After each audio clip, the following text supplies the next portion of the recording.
Ayağında sıçım var yok, ben kaldım axı. Bak sizin betalınızın ağzını sıçım var, dayanın da. Saxla sən canımı, cistimlər şahişə də götürək. Ay bu nə, o çolaq avtobusu götürünə qoyuq sən. Saxla da deyirəm, sıçım betalının ağzını, elə sürürək, saxla da sıçım. Bir saatan qırmıram, saxla, ha? Səndən deyirəm, düz çəkdir aşağı gəl, oğlu gəlsə.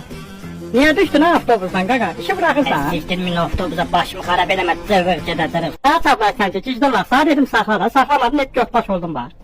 Hörmətli sahibçilər, içiniz rahat olsun. Mən artıq milyoneram. Sənin ürəyin sıxılır ya. Hə? Maydınlar. Nə olub, nasıl problem var? Ürəyin istin avtobus düşəndə sağ qonaqlıq verim. Aya, xiyar. Xiyar istəyirsən? Avtobusda xiyar deyirlər, cistimlərin balası. Uçsam xiyarının götünün arasına sokacağım. Cicdullah qapını qırdı cızdı aradan. Ama hiç cicdullah olub sənin, avtobusun içində xiyar yeməz. Kim sortumuzun ağzını sizin?